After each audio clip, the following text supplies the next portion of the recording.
तैयार है operation plan. क्या फिर दहलेगा ईरान? इजराइल की आई नई धमकी, ईरान की फिर सांसें अटकी। सीज फायर बस नाम का, जुलाई अभी बाकी है कोहराम का। इजराइल और ईरान की जंग भले ही थम गई है, लेकिन ईरान पर इजरायली अटैक का खतरा अभी टला नहीं है।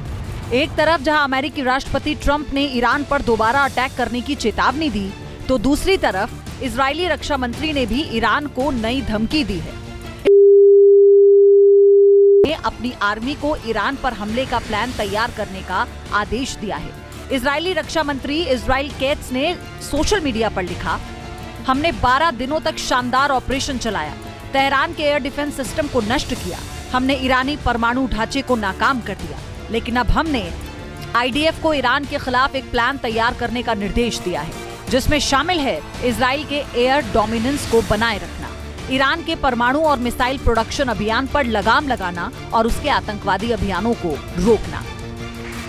ईरान भी इजराइल की मंशा से अच्छी तरह वाकिफ है, इसीलिए उसकी तरफ से भी तैयारी शुरू हो चुकी है। इसका खुलासा इजराइल के एक अखबार ने किया। रिपोर्ट के मुताबिक इजराइल से जंग के बाद ईरान अब फिर एक्टिव हो रहा है। वो अपने पुराने लड़ाकू विमानों के लिए चीन के एडवांस J-10C विंग्रियस ड्रैगन जेट की तरफ देख रहा है, जिसका मकसद है इजराइल के F-35I अडिर के सामने तैयार करना। J-10C में AESA रडार लगे हैं, PL-15 मिसाइलों से लैस है जो लंबी दूरी तक मार कर सकती है। वहीं इजराइल की F-35I स्टील्थ तकनीक और सेंसर फ्यूजन इसे एयर वॉर में अदृश्य बनाते हैं। J-10C रेंज और एयर टू एयर ताकत में F-16 के ऊपर है। J-10C लागत में F-35I से सस्ता है, लेकिन स्टील्थ और इलेक्ट्रॉनिक युद्ध में F-351 का कोई जवाब नहीं।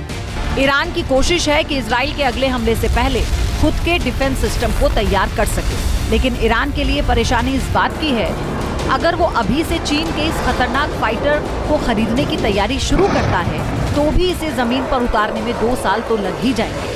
ईरान के बेड़े में जितने भी फाइटर्स हैं, वो पुराने पड़ चुके हैं और आज के युद्ध के लिए वो बिल्कुल भी माकूल नहीं है। ईरान के बेड़े की रीढ़ 1979 में इस्लामिक क्रांति से पहले खरीदे गए अमेरिकी निर्मित विमान है। इसमें 64 F-4 Phantom second jet, 35 F-3E/F tiger, इसमें 64 F-4 Phantom jet, 35 F-5E/F tiger लड़ाकू विमान और 41 F-14A टॉमकैट शामिल है। 1980 के दशक के अंत और 1990 के दशक की शुरुआत में सोवियत संघ से खरीदे गए 18 MiG-29A UB फाइटर्स हैं। इसमें से ज्यादातर फाइटर अपने अस्तित्व के लिए जंग लड़ रहे हैं। किसी में स्पेयर पार्ट्स की कमी है तो किसी में टेक्नोलॉजी की दिक्कत।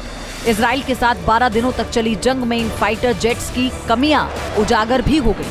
यही वजह है कि इजराइल के ऑपरेशन राइजिंग लॉयन में F-35 स्टील्थ फाइटर्स और F-15 स्ट्राइक एयरक्राफ्ट ईरान पर भारी पड़े और ईरान के एयर डिफेंस सिस्टम को तबाह कर दिया। Team news.